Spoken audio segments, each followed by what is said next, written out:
The messages that you share always tend to have similar threads around compassion, believing in yourself, and following your intuition. Why are these themes so important to you? Yeah, great question. Thank you. I think they're important to me because I think we all, every once in a while, need just someone to be like, I believe in you, and let people know that we have magic inside of each and every one of us. And I feel like I lived my life for a really long time following practicality and doing everything that I was told to be happy and successful. And I did that. And at a young age, I was, from the outside, happy and successful. But on the inside, I kind of knew there was more. Like there was this little whisper that was like, there's more to life than this.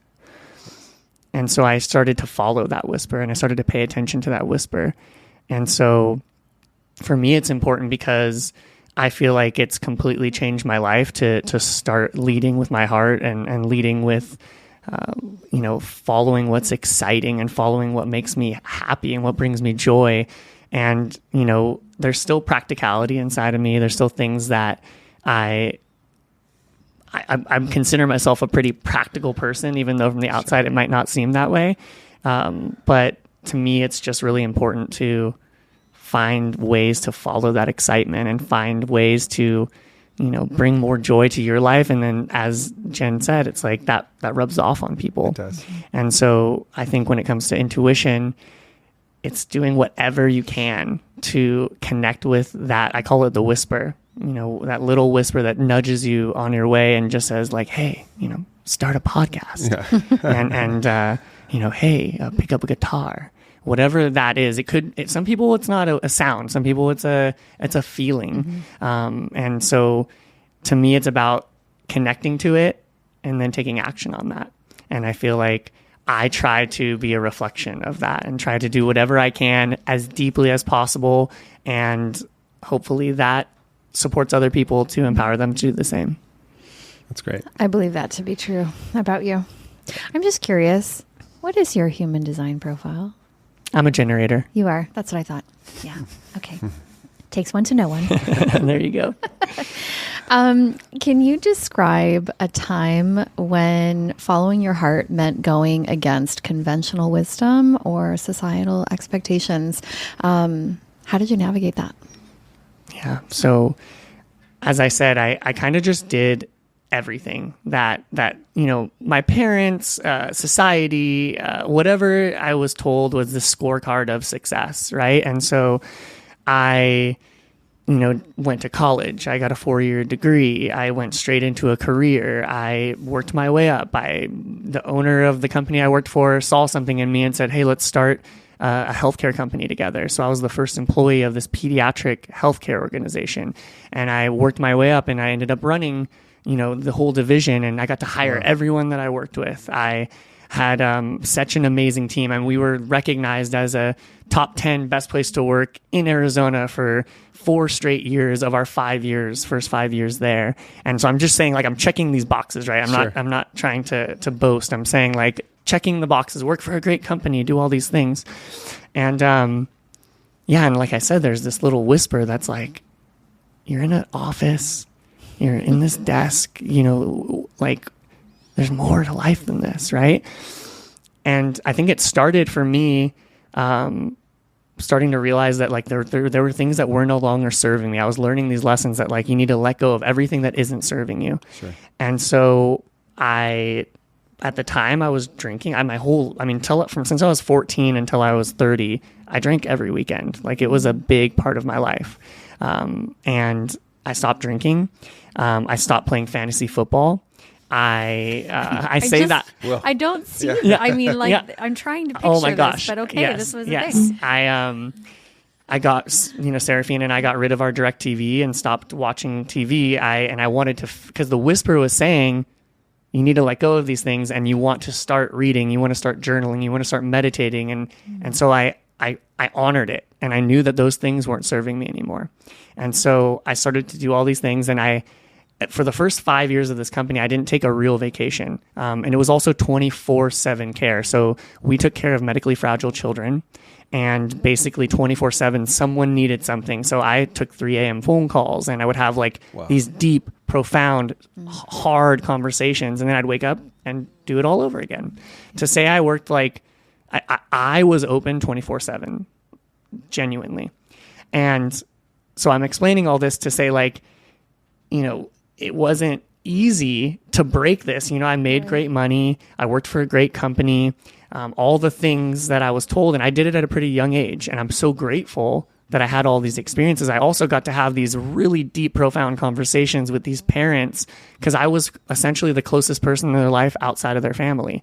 And so I had, hundreds of families that I cared for. And so I didn't want to make my parents, make my parents unhappy by leaving this situation, even though the whisper was telling me to leave.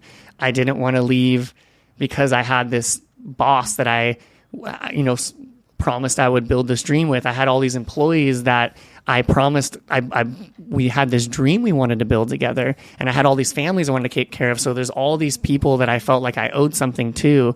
And, but the more that I dove into, all of this, I realized that, the only way I was going to truly find fulfillment and to truly, create a life that I wanted to live, I had to let everything go that wasn't serving me. And even though from the outside it seemed like it would, I decided to leave. And, there's a lot of factors. There's, how are you going to pay your mortgage? All the other things about the employees and the families. And so there's all this energy. It's like deep down in there, you have this feeling of like, am I going to end up homeless? I don't want to look bad to these people and these people in my life. But to me, it was more important to learn how to connect with that whisper and follow it. And so I ended up leaving Serafina, ended up leaving her job. And we bought one-way tickets essentially into the unknown and traveled internationally. And I am so grateful that I had found these teachings from people that really are mentors of mine in not direct mentors, but through their teachings, Wayne Dyer, Louise L. Hay, Eckhart Tolle. And I was traveling without any, anything holding me back from learning and experiencing these things. And so I would say that, there's always factors. Like, when I did it, people were like, oh, I wish I could do that. I wish I could go do that. And I'm like, you can. Sure. Like, what's stopping you? Yeah. Right. And for me, I had all the list of things that could stop me. And I think that it's just doing whatever you can to listen to that whisper and then follow it. And so I would say that was one of the biggest things for me was kind of taking back my life and risking everything. Even when I left, the owner of the company was like, Garrett, you tell me how much money you want to make, how many hours you want to work, and what you want to do for those hours, and we'll keep you. You just tell us what it is. And I knew I had to go. And so I left. Yeah. Wow. It's very brave of you. Absolutely. Many people struggle with discerning between fear and intuition. And do you have any other advice or kind of practices to help separate the two, to make those decisions with clarity? Clearly, that was a big turning point in your life, and I'm sure there was a lot of, obviously, fear and intuition. Yeah, thank you. I would say first, when it comes to the fear side of things, I remember driving. I was going to an appointment, and I was listening to Louise L. Hay, and she said, write down every should in your life. And so I didn't do while I was driving, but I did go home and I wrote down all the shoulds and said, I should start going to the gym this much. I should be working harder. I should, whatever the shoulds are. And then it said, instead of saying should, write, if I could, I would blank. And then see what the difference in the list is. And then ask yourself, where did this should come from? And so these shoulds are these things that we learn from a child until today. And you have, is that should from my father? Is that should from my mother? Is that should from society? Or and from so your culture, even. from culture, from all the different ways that you have these shoulds. Yeah. And is it congruent with how I actually feel? Do I actually care about this? I should make $100,000 a year. Like, does that matter to you? And if it does, why does it matter? And really just continuing to be curious and figure these things out. So I think with fear, that's one thing. And that should voice also has like a different sound. Yeah. Like, it's kind of like a crackhead. It's like, like, you can't do this. You shouldn't do this. You don't have enough money. You've done it, right?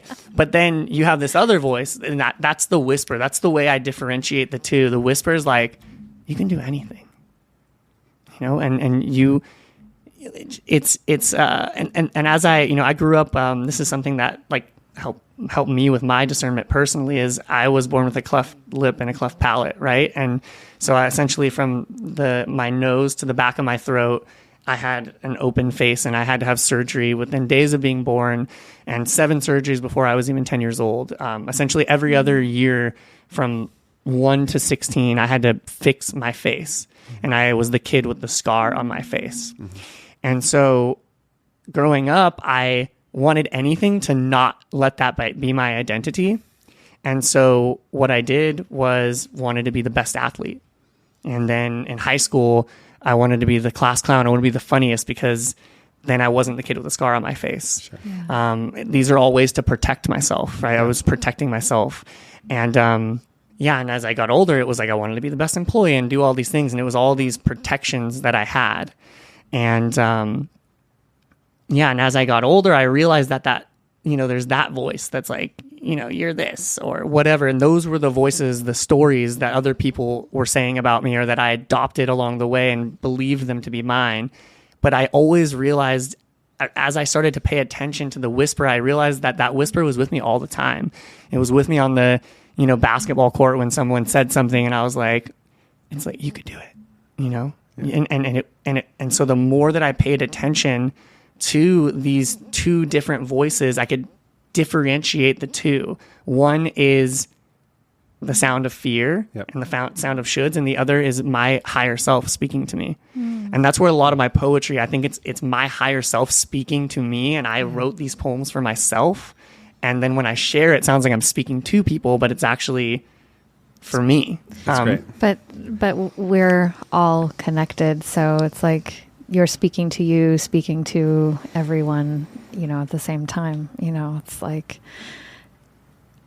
everyone is linked in experience, no matter how unique we feel it is to us. It's like the experience of, feeling free, or feeling at peace, or feeling happy, or feeling, love, or all of that is the same essential feeling, where however you get to it. So that's why I feel like it. And so same thing with fear and grief and, anger and all of that. I mean, it's a part of the oneness, the singularity, the collective. And so I feel like that's when you do read these poems, and it's so beautiful. And I'm hoping we will get you to recite something for us here today. But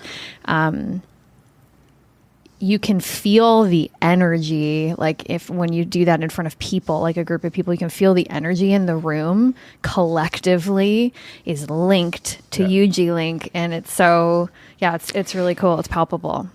Thank you. And that to me is like, it's an act of love for me to stand on stage, because I didn't even want to read in front of class, because I didn't want to be the center of attention. So when I go on stage, like, that's an act of love for me. And then when I get on stage, I tell myself to just be a channel of love and to be a divine reflection. Like, I just want people to see themselves in my story, and hopefully there's just something there that reminds them. It's just reminders, we all need those reminders.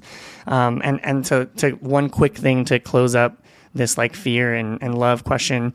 One of my teachers, people talk about there's fear and there's love, but for whatever reason, this way that my friend, that my mentor taught me is that everything is either an act of love or it's a cry for help, right? So every single thing that I do, whether I think it, feel it, say it, it's an act in love or a cry for help. And so for my own awareness, I can leave a situation and be like, when I said that, was that an act of love or a cry for help? Right. And so you can be aware of how you're being. Did I say that? Was I kind of bragging because why? Well, it was probably a cry for help, actually, more than it was an act of love. And so the more that you start paying attention to every single moment and we're not perfect. We can't be like in full presence every single. I mean, there are people out there that might be close to that, but so I would just say that's another thing that's really been helpful for me is this an act in love or is it a cry for help? It's a beautiful distinction. That's great. I think I might use that. I might begin to frame things that way. Thank you.